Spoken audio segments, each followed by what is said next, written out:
Israel और Hamas के युद्ध में 10 दिन बीत चुके हैं। इस संघर्ष में अब तक 1300 से ज्यादा इजरायली और 2300 से ज्यादा फिलिस्तीनी मारे जा चुके हैं। अमेरिका, इजराइल और फिलिस्तीन सब अपनी अपनी तरफ की बातें कर रहे हैं। ऐसे में ये जरूरी हो जाता है कि हम ये देखें कि इस युद्ध के बारे में विदेशी मीडिया क्या कुछ कह रहा है, क्या छाप रहा है, क्या लिख रहा है।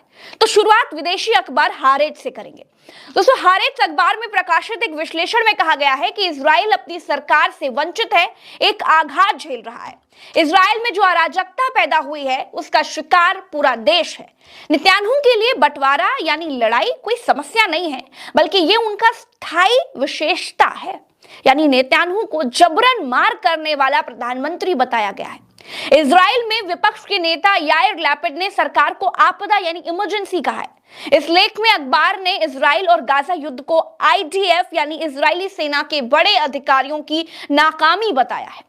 इजराइल के बहुत चर्चित अखबार टाइम्स ऑफ इजराइल ने एक संपादकीय में यह लिखा है कि इजराइल को नजरअंदाज किया गया है। इस लेख में कहा गया है कि इस संकट में इजरायली ये महसूस कर रहे हैं कि उन्हें अकेला छोड़ दिया गया है और सरकार की खाली जगह को वो खुद भरने का प्रयास कर रहे हैं। मतलब सरकार ने मुसीबत की घड़ी में लोगों को लावारिस छोड़कर सिर्फ गाजा को बर्बाद करने पर ही अपना पूरा ध्यान केंद्रित कर दिया है।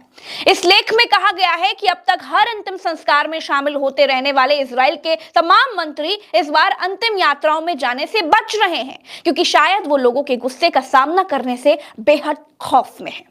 यह अखबार लिखता है कि इजराइल सरकार अगवा किए गए लोगों के परिवारों के साथ भी नहीं खड़ी हो रही है और साथ ही मारे गए लोगों के साथ भी सरकार खड़ी नहीं हो रही है। इजराइल के मीडिया में शुक्रवार शाम अचानक टीवी पर नेतन्याहू के दिए एक राष्ट्र के नाम संदेश को लेकर बड़ी आलोचना हो गई।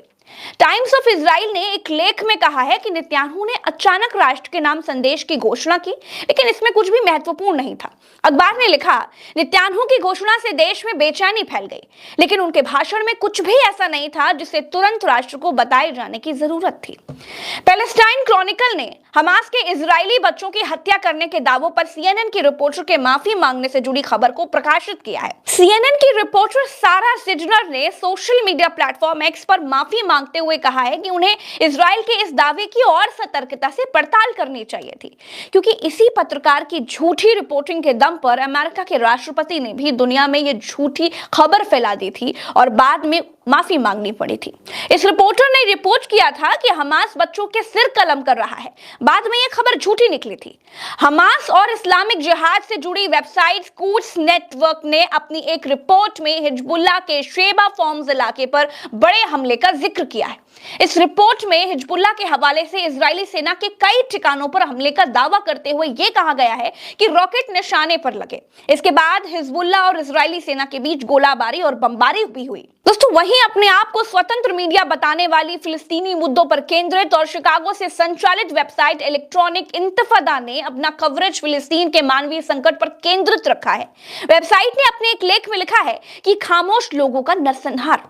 इस लेख में रिपोर्टर ने लिखा है, जब गाजा की तरफ से इजराइल पर हमला हुआ तब मैं निश्चिंत था कि समूचे गाजा को इसकी कीमत चुकानी होगी। इजराइल के प्रधानमंत्री ने गाजा के लोगों को तुरंत यहां से चले जाने की चेतावनी दी, लेकिन हम कहां जाएं? हम राफा चौकी की तरफ गए, वहां भी हमले हुए, लाखों लोग प्रभावित हैं, लेकिन उनके पास कहीं जाने की जगह नहीं है। गाजा में जो हो रहा है वह खामोश लोगों का नरसंहार है। हेरिटेज ने लिखा है कि नेतन्याहू को अब चले जाना चाहिए। अखबार ने नेतन्याहू को इस्तीफा देने की मांग भी करी है। इस गाजा, इजराइल और फिलिस्तीन पर हमारी नजर बनी हुई है। दोस्तों, ईरान क्या कुछ कर रहा है, मिस्र क्या करने वाला है, बाइडेन आखिर इजराइल क्यों पहुंचे हैं, वो मैं आपको बताती रहूंगी। अभी फिलहाल के लिए तो इस वीडियो में इतना ही, लेकिन फिर मिलेंगे आपसे एक अगले नए रिसर्च वीडियो में। तब तक के लिए चैनल के साथ जुड़े रहिए और चैनल को सब्सक्राइब करना मत भूलिए। नमस्कार।